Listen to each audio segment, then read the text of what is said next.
네, 안녕하세요. 오늘은 이제 부동산 공법 중에서 도시개발법이라는 주제 가지고 살펴보겠습니다. 해서 우리 부동산 공법 중에서 국토계획법이란 법이 12문제가 구성이 되고요. 이 양들이 많았었죠. 그 다음에 이제 도시개발법, 정비법이라고 하는 거 각 6문제가 구성이 되고요. 앞에서 우리 도시군 관리계획이라는 개념을 공부할 때 이런 게 있었죠. 도로학교 공원을 만드는 사업을 가리켜서 도시군 계획시설 사업이라 불렀었고, 신도시 만드는 사업에 대해서 도시개발사업이라는 개념, 그다음에 재개발, 재건축하는 사업을 가리켜서 정비사업, 이런 식으로 논의가 됐던 바가 있습니다. 그래서 자, 그중에서 도시개발법이라는 법에서 다루고 있는 거 도시개발 사업에 관해서 볼 텐데요. 요거 기본 절차 숙달을 해 두셔야 됩니다. 그래서 기본 구조를 보게 되면 이런 식으로 도시개발 사업의 절차는 이루어집니다. 그래서 먼저 도시개발구역, 개발계획이라는 개념이 나오게 되는데, 뒤에서 이제 좀 복잡한 경우의 수가 있게 되는데요. 먼저 어떤 신도시 건설하겠다라고 하는 개발 계획, 그리고 어디에다 신도시 건설하겠다라고 하는 지역적 범주 도시 개발 구역의 지정. 요게 이제 원칙적으로 동시다발적으로 이루어집니다. 다만 우리 법에서는 개발 계획 수립하고 나서 도시 개발 구역을 지정한다. 이게 원칙으로 삼고 있고요.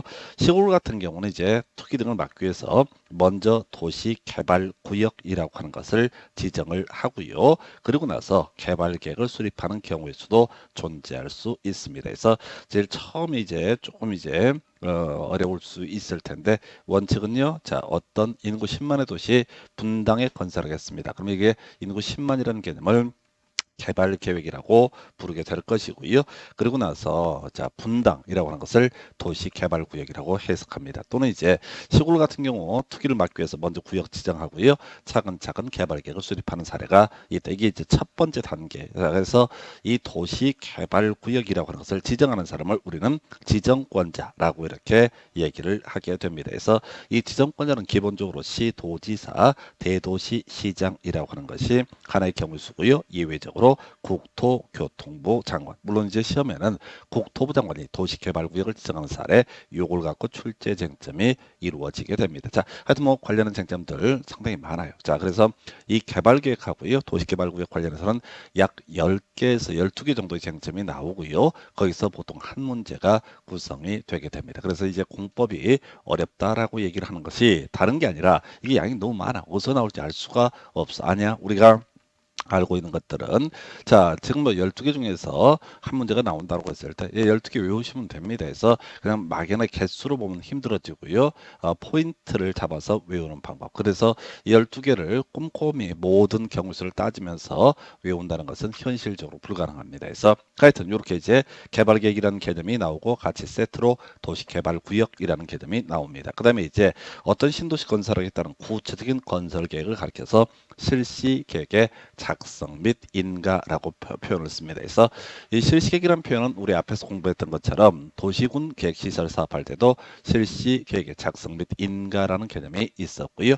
도시개발법에서도 용어를 똑같이 씁니다. 바로 실시계획의 작성, 그 다음에 이제 인가라는 게 확정짓는다라는 의미가 되고요. 실질적으로 도시개발 사업이라고 하는 것은 소위 이제 수용 방식이라고 하는 것과 환지 방식 두 가지로 대별을 해보게 됩니다. 그래서 자, 이 수용 방식과 환지 방식에 관한 쟁점은 어디에서 이슈가 되게 되냐면, 바로 부동산 학계론, 개발 관리론 얘기할 때 바로 수용이 어떤 방식인지 환지가 어떤 방식인지 1차 과목에서도 이렇게 출제가 되고요.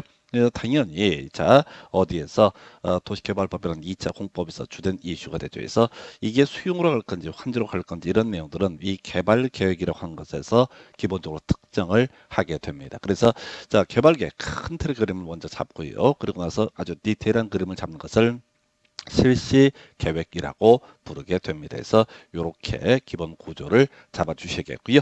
자, 이제 한 12개 가까이 된다는 그 내용들 한번 묶어서 살펴보도록 하겠습니다. 그래서 제일 먼저 논의할 쟁점, 도시 개발구역의 지정이라고 해서 지정권자 이렇게 나오게 됩니다. 그래서 이미 본 것처럼 도시 개발구역을 지정할 수 있는 사람은 원칙적으로 지자체장인 시도지사, 대도시 시장이라고 하는 것이 원칙이 되게 되게 된다. 그리고 예외적으로 바로 중앙정부 국토부 장관이 도시개발구역을 지정할 수 있다 해서 일단은 우리 마음속에는 자 지정이라는 키워드가 나오게 되면은 무조건 국토부 장관 얘기요 바로 연결해서 자꾸 보셔야 돼. 왜?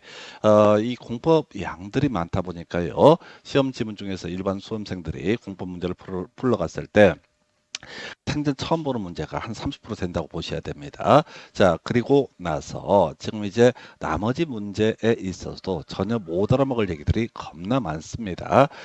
다른 과목과 달리 공법 문제가 한 20년 가르친 것 같은데 20년 동안 가르쳤어도 저처럼 직업적으로 한 사람도 지문 중에 한 그 뭐죠? 지금 5개 지문 나오게 되면은 꼭 한두 개 막혀요. 그러면 이제 일반 수험생은 당연히 완전히 막혀야 돼. 그래서 결국은 여러분들은 제가 제시하는 포인트를 외워서 그걸 찾아가서 찍어내는 방법. 그래서 막연하게 지문을 읽어서는 절대 풀 수가 없는 파트가 되겠습니다. 그래서 구역 지정권자 원칙은요. 시, 도지사, 대도시, 시장. 그래서 경기도에다가 도시개발구역을 지정을 할 때는 바로 경기도지사가 서울특별시에다가 도시개발구역을 지정을 할 때는 바로 서울특별시장이 자 수원시 경기도 수원시 같은 경우 이제 대도시인데 대도시가 뭔지 이런 것들은 중요치 않습니다. 인구 50만 이상의 도시를 대도시라 불러요. 그래서 수원시에다 도시개발구역 지정할 때는 기본적으로 수원시장이 도시개발구역을 지정을 하게 된다. 이런 논리구조가 되겠습니다. 자, 근데 이제 도시개발구역이 둘 이상의 시도에 걸쳐 있다. 서울하고요. 지금 이제 경기도에 걸쳐 있다라고 하게 되면 실제 이제 위례 신도시 같은 경우는 서울 송파 일부하고요.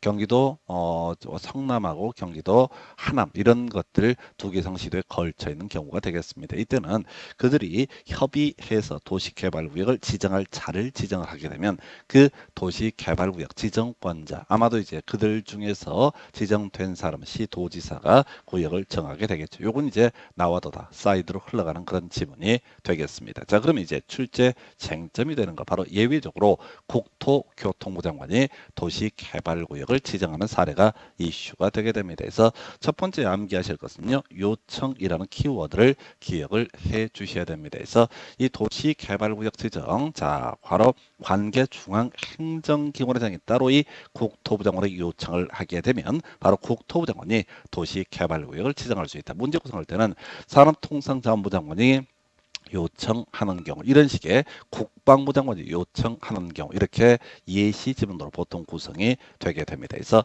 관계 중앙행정기관장이 요청하는 경우에 이때 바로 국토부 장관이 도시개발구역을 지정을 할 수가 있다. 이렇게 요청이라는 걸 알아야 돼요. 요청 앞에는 뭐가 있어야 한다?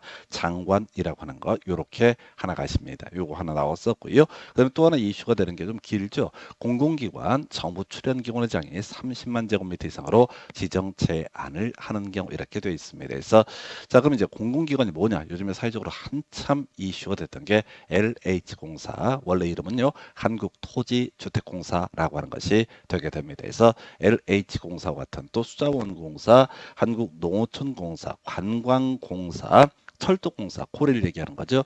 자 해서 우리가 공부를 할 때는 이제 실제 시험에 나오는 지문들의 를 중심으로 보셔야 돼서 결국 이제 공사가 30만 이상으로 제한을 하게 되면은 그때는 국토부 장관이 도시개발구역을 지정을 할 수가 있다. 이렇게 이제 그림을 잡게 됩니다. 그래서 공사라고 하는 것이 하나의 이슈가 되게 되겠고요.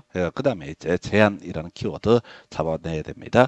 그 다음에 이제 얘는 거의 나올 가능성이 낮은데 정부 출연기관의장이 30만 이상으로 지정 제한을 하게 되는 경우 뒤에서 이제 정부 출연기관이라고 해서 한국철도시설공단 뭐 이런 것들이 예시가 되는데 우리 시험 지문에서는 중요한 것은 아니고요. 포인트 요청하면 장관이라고 하는 거 제한하게 되면 공사라고 하는 거. 자 마지막에 천재지변이라는 얘기가 나오게 됩니다. 그래서 제일 마지막으로 나왔던 주제가 천재지변 얘기가 출제가 된 바가 있습니다. 뭐 이런 일정한 사유가 있게 되면 바로 국토부 장관이 도시개발구역이라는 것을 지정을 할 수가 있다. 이렇게 얘기합니다. 그래서 자, 첫 번째 출제 이슈 바로 국토부 장관이 도시개발구역을 지정하는 사례 이렇게 정리를 해 보겠고요.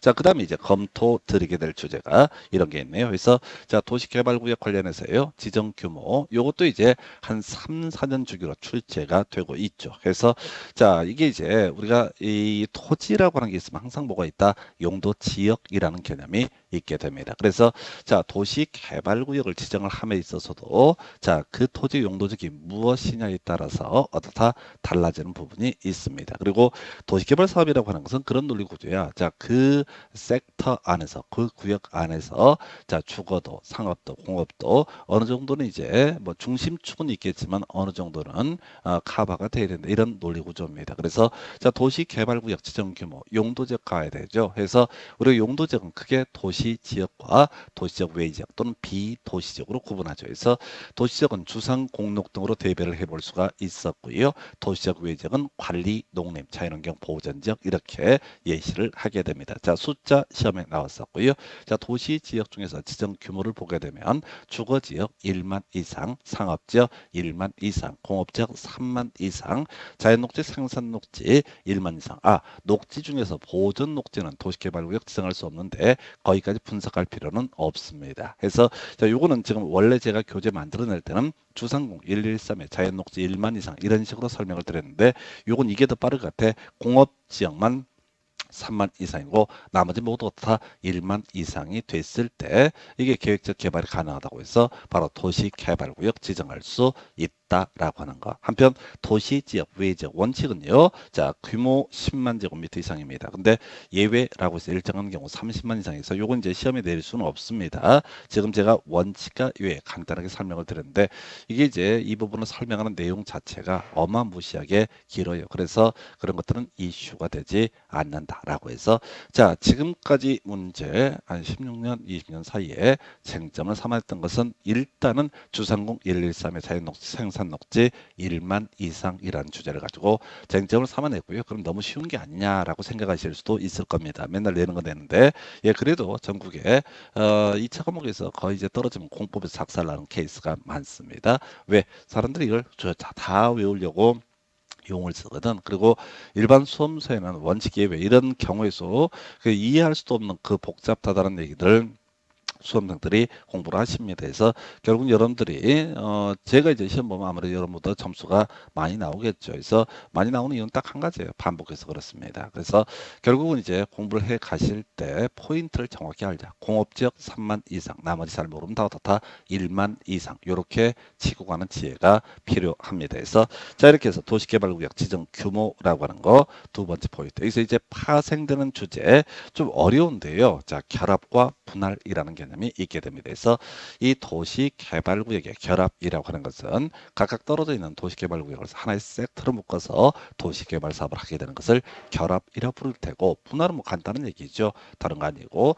하나의 도시개발구역을 두 개 이상으로 쪼개는 방식을 가리켜서 분할이라고 부르게 될 겁니다. 그래서 간단합니다. 결합 관련해서 자, 도시개발구역 자, 결합해서 다 도시개발구역 지정할 수 있다 해서 큰 포인트가 없어요. 그래서 지정권자 서로 떨어진 둘 이상의 지역을 결합해서 하나의 도시개발구역으로 지정할 수 있다. 얘는 뭐 나와도 답이 되는 주제는 아니고요. 아직 답을 뽑아내지는 않았는데 자, 도시개발구역 분할이라고 하는 주제 이 한번 아마 답을 뽑아낼 여지가 있어 보입니다. 그래서 자, 검토하면 도시개발구역을 둘 이상의 사업 시행지구로 분할하게 되는 경우 분할을 된 분할후 사업 시행지구의 면적은 각각 1만 이상이 돼야 된다라는 명제가 있게 됩니다. 그래서 뭐 이런 얘기죠. 애초에 도시개발구역이 1만 제곱미터다. 그럼 이때는 분할을 할 수 없습니다. 2만 제곱미터. 그러면 그건 이론상 1만 이렇게 될 수 있기 때문에 분할을 할 수가 있다라고 할까. 그럼 이제 왜 1만이냐라고 하는 것이 이슈가 되죠. 자, 앞에서 우리 도시개발구역의 지정규모 공업지역을 제외하고 도시지역에서는 1만 이상일 때 도시개발구역으로 지정할 수 있다. 계획적 개발이라고 하는 것을 하기 위해서는 최소 얼마 1만이라는 요건은 충족을 해야 된다. 그래서 하나의 도시개발구역을 둘 이상으로 쪼개서 개발을 하고자 한다라고 했을 때 이때는 얼마? 각 1만 이상이라고 하는 거. 그래서 분할했을 때 얼마? 1만 이상이 돼야 된다. 이렇게 정리를 하게 됩니다. 그래서 두 번째 포인트 도시개발구역 지정 규모라고 해서 다 1만 이상 도시적 외적은 중요한 게 아니니까 설령 시험 지문에 나오더라도 유보하고 기본적인 것에 신경을 쓰셔야 돼. 그래서 자, 1만 이상이 돼야 된다. 결합자, 분할까지 같이 설명을 드렸습니다. 이게 두 번째 출제 이슈가 되겠습니다. 자, 세 번째 포인트 가볼까요? 자, 도시개발구역 지정에 따른 그 법적 효과라고 하는 거죠. 몇 개가 있어요. 뒤에서 이제 공부하게 될 게. 자, 도시개발구역은 특별히 도시적으로 결정, 고시된 것으로 본다. 뭐 이런 주제가 있게 됩니다. 자, 요거는 어디서 한번 비슷한 주제 공부했냐면, 자, 국토기획법이라는 법에서 자, 용도지역을 지정 변경할 때는 기본적으로 도시군 관리계획 이반 결정 과정을 통해서 지정을 해야 된다. 그런데 택지 개발 지구라고 하는 거 특별히 도시적으로 본다. 거기서 출제 쟁점이 됐던 것이 택지 개발 사업이 완료가 되게 되면 용도적 과거로 환원되지 않는다. 이런 쟁점을 설명을 드린 바가 있습니다. 혹시 뭐 기억이 나면 좋고요. 기억 안 나도 신경 쓸 거 없습니다. 어차피 여러분들이 지금 제가 올해 이제 이론 강의는 이제 실질적으로 한 번만 하게 될 텐데, 알아서 들어요. 두 번, 세 번, 네 번 듣다 보면은, 중간에 또 아는 부분이 있으면 스킵해서 넘어가도 좋고요. 반복하다 보면 대략 정해지게 됩니다. 그래서 자, 구역성의 효과라고 해서 첫 번째 출제 이슈 개발 항위라는 개념이 이슈가 되게 됩니다. 그래서 자, 요건 이렇게 한번 생각을 해보실까요? 국토계획법 얘기를 한번 해보겠습니다. 그래서 국토계획법에서 개발 항위라고 하는 것이 건축물의 건축, 공작물의 설치, 토지용질 변경, 토석 채취, 토지 분할, 물건을 쌓아 놓는 행위, 뭐 이런 행위를 가리켜서 뭐라고 합니다. 개발 행위라고 이렇게 부르게 됩니다. 이런 행위를 개발 행위라 불러요. 그래서 결과적으로 허가사항과 통지사항과 허용사항 이렇게 구분했었죠. 해서 우리가 확대라든가 연장이라고 하는 사항은 어떻다? 요거 허가를 받아야 된다라고 하는 거. 단축과 축소라고 하는 것은 허가받은 내용 중에서 단축이나 축소라고 하는 것은 이것은 통지만 하면 된다. 그 다음에 허용사항이라고 하는 개념이 있었죠. 해서 우리가 주로 공부해야 될 게 도시군계획사업이라고 하는 것은 허가를 요하지 않는다. 이렇게 봤어요. 도시군계획사업이 뭐냐? 29회 때 나왔던 주제죠. 도시 개발 사업이라고 하는 거, 그다음에 정비 사업이라고 하는 거, 그다음에 국토기획법에서 다뤘던 도시군 계획 시설 사업이라고 하는 거, 요렇게 세 가지 사업을 묶어서 뭐라고 한다? 도시군 계획 사업이라고 부른다. 그래서 도시군 계획 사업에 있어서는 허가를 요하지 않는다. 그다음에 이제 경작 들어가면 어떻다? 허가를 요하지 않는다. 뭐 요 정도 공부하셨습니다. 해서 요게 기본 구조가 되게 될 텐데, 자, 이제 비교해서 도시개발구역 안에서의 민간인이 하는 개발 행위를 할 때 기본적으로 허가 받아야 되고요. 경미한 개발 행위를 하고자 할 때는 허가를 요하지 않습니다. 자, 그래서 이게 이제 포인트가 뭐가 되느냐라고 했을 때, 자, 일단은 자, 내용부터 먼저 확인해 볼까요? 허가 대상 개발 행위라고 해서 이거 외우셔야 됩니다. 자, 이 주제는 저기서 문제가 돼요. 바로 도시 및 주관경 정비법이라는 데서도 일반인이 정비구역 안에서 이런 행위를 하고자 할 때 허가 받아야 됩니다. 도시개발구역이라고 하는 거, 도시개발법에서 도시개발구역 안에서 일반인이 이런 일정한 행위를 하고자 할 때 허가 받아야 됩니다. 그래서 제가 요거 이제 외울 때 이렇게 설명을 드리죠. 이거 문장을 외우는 건 아니고요.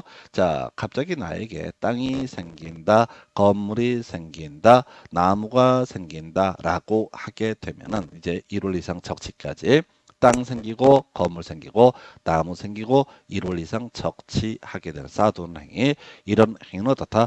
허가를 받아라. 먼저 땅 생기는 거 이거 나와 있죠. 바다를 맺고 있습니다. 자, 우리가 세법 파트에서 가서 보게 되면 원시 취득에 해당이 되는 것이 공유 수면의 매립이라고 하는 거. 자, 그다음에 이제 토지 분할이라고 하는 거. 내가 땅을 이만큼 하나를 가지고 있어. 이걸 두 개로 쪼개게 된다. 그러면 이제 나에겐 땅이 두 개가 생긴 거죠. 면적이 줄어들고 말고는 별개의 문제고. 자, 그래서 이런 것도 허가를 받아야 된다. 이런 논리 구조로 가는 거예요.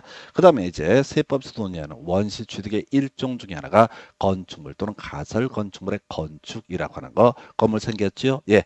중목의 벌초와 식재라고 하는 거. 자, 중목을 식재한다. 그러면 나에게 내 토지에 나무가 생긴 겁니다. 중목을 벌채하게 되면 토지 정착물이 아니라 이런 동산으로서 나에게 나무가 생긴 겁니다. 자, 그러면 경작지에서 관상용 종목에 임시식재 의미 새기지 마시고 나무 심었죠? 예, 이때 요런 것들 허가사항 되겠고요. 물건을 1월 이상 쌓아놓는 행위까지 자, 요런 것은 어떻다 허가를 받아야 된다 해서 자, 요 주제는 지금 정비법 파트에서 아주 빈출됐던 주제 중에 하나입니다. 그래서 다시 가십시다. 이 문장 자체를 쫓아가시면 안 되고요. 땅 생기는 게 뭐야? 공유 수면의 매력과 토지 분할. 건물 생기는 게 뭐야? 건축물의 건축이라고 하는 거.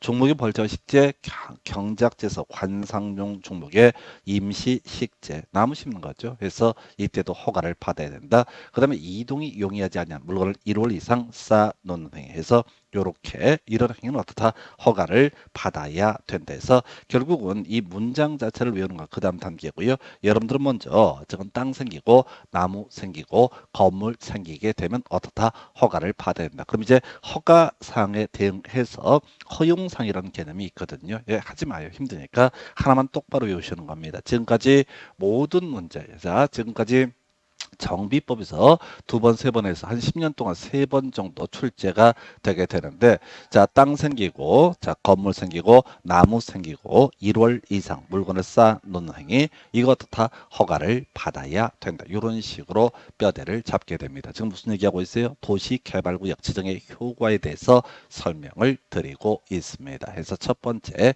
개발행위에 관한 부분. 자, 근데 이제 공부 좀 하신 분들이 그런 얘기를 하죠.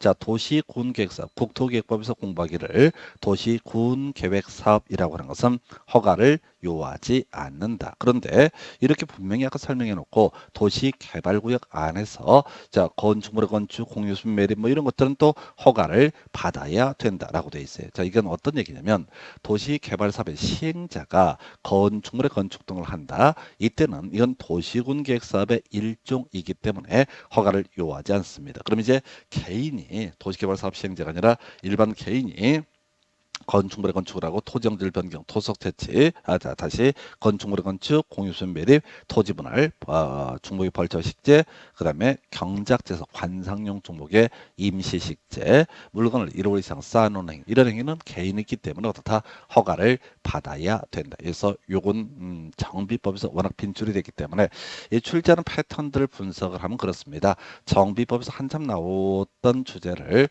비슷한 법인 도시개발법이랑 비교해서 출제하는 식으로 해서 결국 이제 이게 꼬리에 꼬리를 물고 출제하는 그런 기술이기 때문에 요건 요렇게 정리를 해 두십니다. 자, 구역 지정의 효과 관련해서 하나 더 체크할 것이 있죠. 더럽게 어려운 주제 나와 있습니다. 그래서 자, 바로 도시개발구역을 지정을 한 목적은 뭐다? 자, 도시개발구역을 지정을 한 목적은 여기서 도시 개발 사업을 하기 위해서 구역 지정을 하게 됩니다. 근데 우리 앞에서 공부할 때 몇 가지 경우 수가 있었죠. 먼저 개발 계획이라는 것을 수립을 하고 그리고 나서 도시 개발 구역이라고 하는 것을 지정하는 사례가 있을 수가 있겠고요.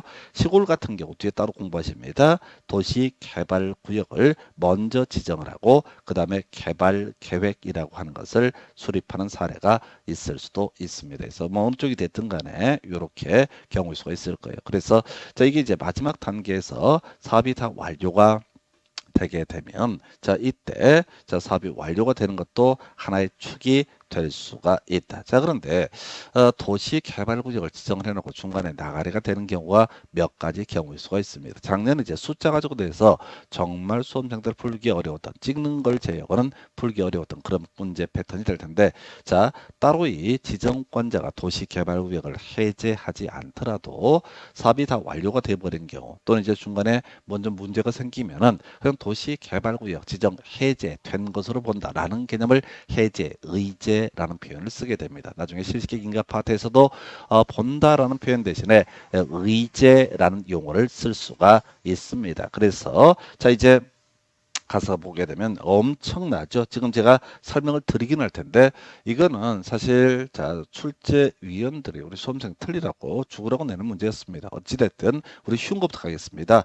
자 개발계획 수립 후 도시개발구역을 지정한 경우로서 다시 우리 일반적인 순서가 뭐 어떻게 된다고 해서 개발계획을 수립하고 나서 어떤다 도시개발구역이라는 것을 지정을 합니다. 그래서 사업이 다 끝나서 수용 방식일 때는요 공사 완료 공고라고 하는 것을 하게 됩니다. 다시요 수용 방식이라고 하는 방식에서는 도시개발사업 절차 중에서 공사가 다 끝나면 공사가 끝났습니다. 공사가 완료가 됐습니다. 라고 외부에 발표를 합니다. 이걸 우리가 공사 완료 공고라고 부르게 됩니다.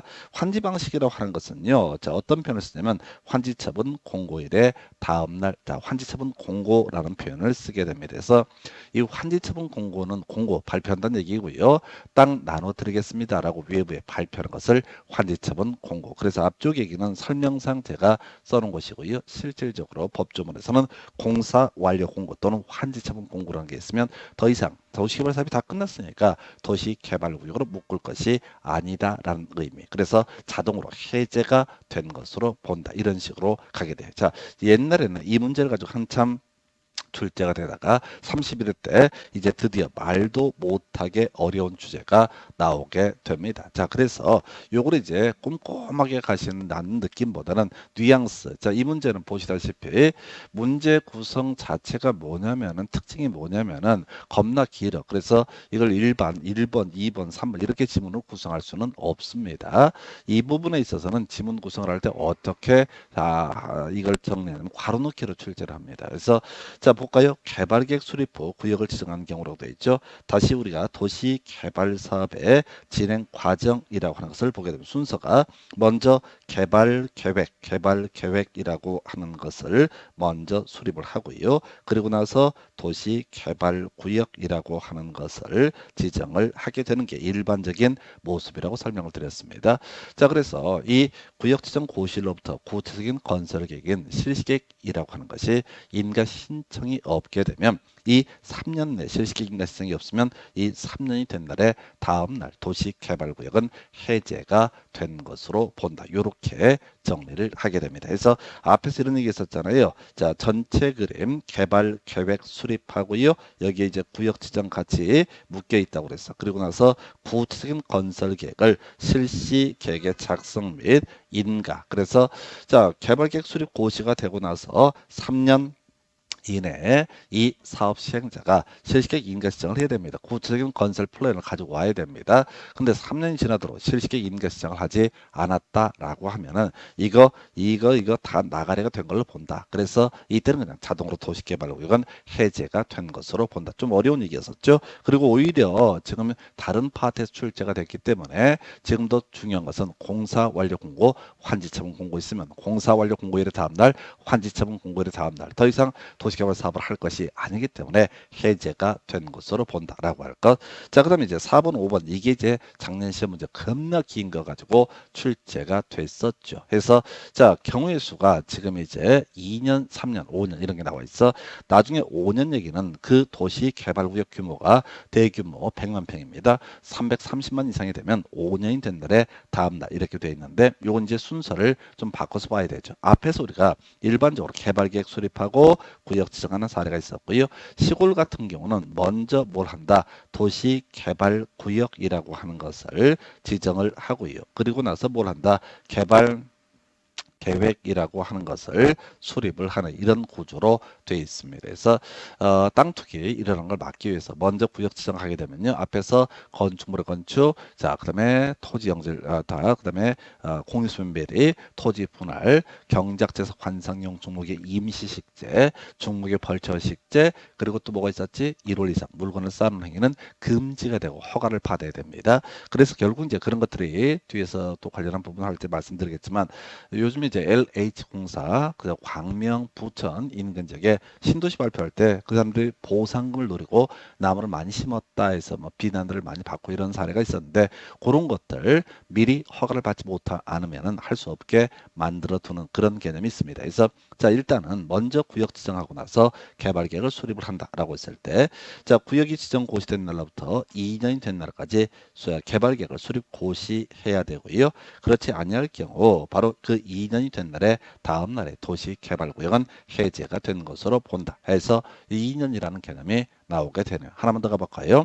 자 이렇게 해서 개발계획을 수립을 했다 하십시다. 자 다시 먼저 시골에다 도시개발구역을 지정을 했어요. 그리고 나서 2년 내 개발계획 수립했습니다. 그러면 도시개발구역은 해제가 의제되지 않습니다. 자 근데 말이죠. 여기서 이제 이슈가 되게 되는 게 개발계획 수립하게 되면 다시 몇 년 내 바로 3년 내에 실기계획 인가 신청을 해야 됩니다. 근데 3년 내 실기계획 인가 신청을 하지 않게 되면 이때 그 3년이 된 날이 다음 날. 물론 이때도 도시개발구역 지정 규모라고 하는 것이 330만 이상이면 그 기간은 5년으로 해석을 하게 된다. 자, 그래서 이 전체를 뭉뚱그려서 정리를 해 보겠습니다. 이 숫자가 헷갈린다는 얘기지. 자, 그래서 지금요 구체적인 건설 계획이라고 하는 것이 실시 계획이라고 하는 것이 있게 될 테고 경우에 따라서 여기에 뭐가 있을 수 있다? 개발 계획이라고 하는 것이 있을 수가 있다. 그리고 경우에 따라서 여기서 뭐가 있을 수 있다? 도시 개발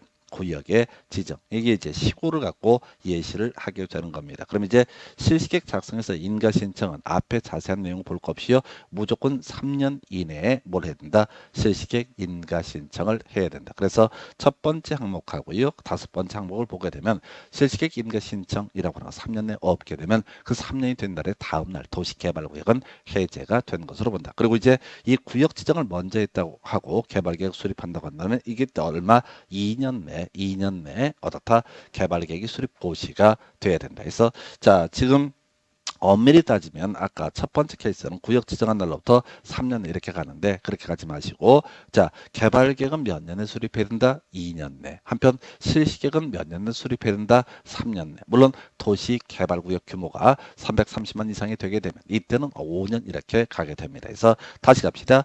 큰 틀의 그림을 제시하는 개발 계획이라고 하는 건 몇 년 내? 2년 내 수립이 돼야 된다. 개발 계획 몇 년 내? 2년 내. 한편 구체적인 건설 계획인 실시 계획이라고 하는 건 몇 년에 수립을 해야 된다. 좀 이제 디테일의 계획을 세우니까 아무래도 시간들이 많이 소요되겠죠. 그래서 3년 내 이렇게 가는 거야. 그러면 이제 이 길고 복잡스러운 문장 중에서 하나, 둘, 세 개 문장을 거의 다 해결을 하게 됩니다. 그리고 도시 개발구역 규모라고 하는 거 자세히 보려고 하지 말고 무조건 개발계획 수립 몇 년 내, 2년 내, 실시계획 몇 년 내, 3년 내 이렇게 가실 거예요. 그리고 규모가 100만 평, 330만 이상이면 5년 이 정도로 가시면 됩니다. 그리고 실제 이게 이미 나와버렸으니까 우리가 이제 기억을 해야 될 쟁점이라고 하는 것은 뭐라고요? 바로 자 전통적으로 많이 출제가 됐던 거 공사 완료 공고 환지 처분 공고 있으면 공사 완료 공고일의 다음 날 환지 처분 공고일의 다음 날 도시 개발 구역은 해제가 된 것으로 본다라고 해서 이제 환원과 관련한 쟁점을 하나